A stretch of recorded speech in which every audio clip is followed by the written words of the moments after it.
Hey everyone, since 2022, the Magnificent Seven have made up 60% of the S&P 500's gains. It consists of Nvidia, Microsoft, Apple, Google, Amazon, Tesla, and Meta.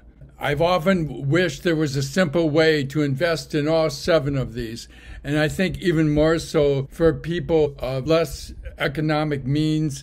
They want a simple way to get into all seven of these companies, because what happens is they take turns leading. It was Nvidia, and it probably will continue to be Nvidia to an extent, but recently Google and especially Amazon have kind of stepped in, and Microsoft keeps on trudging higher, so that's a very reliable thing. Tesla, I don't want to write off. I think they actually could become very important in the robot area, which would be a new area of growth for them. They have started with their Optimus program. It is progressing. I guess they got a third generation Optimus robot that now will sell for $10,000 and is going to be working in their Tesla factories.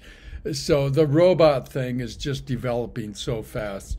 And Meta, Apple wants to partner with Meta because it's making such advances in artificial intelligence. A simple way to invest in all seven of these for $45 a share is an ETF called the Roundhill Magnificent Seven ETF.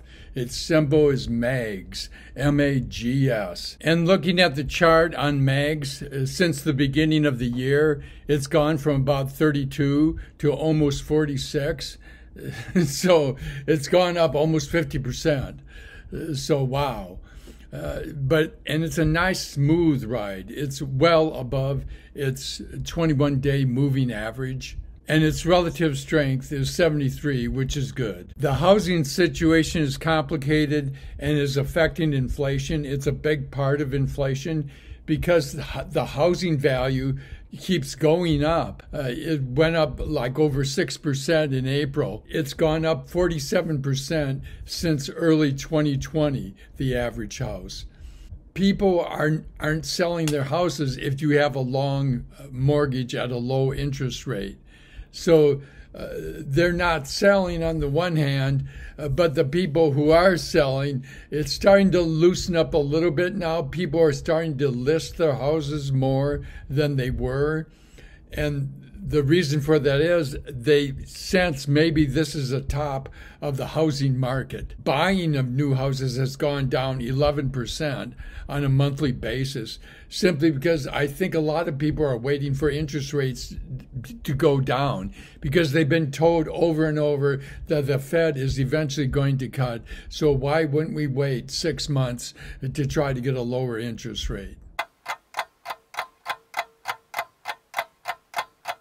A sign that the job market is slowing down is that initial jobless claims came in 3,000 less than was expected. Having the initial joblessness claims come in over 230,000 for the third time in a row has pushed up continuing joblessness claims to 1,839,000, which was well above what was expected of 1,820,000.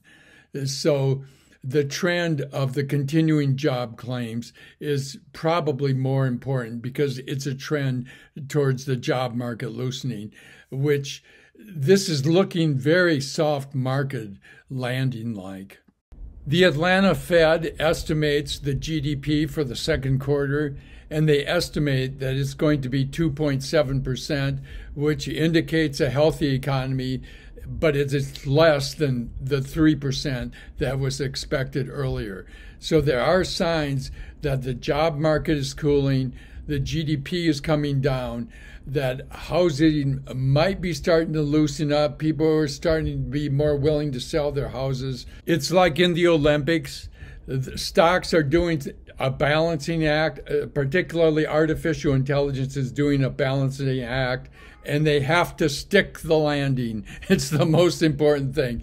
You want a soft landing. You don't want to crash. Thank you. I'm on my own, broken alone. I feel the rain crashing down all around this empty town. I'm searching for the lost and found, but you don't care, you're unaware. Keep moving like the scars aren't even there.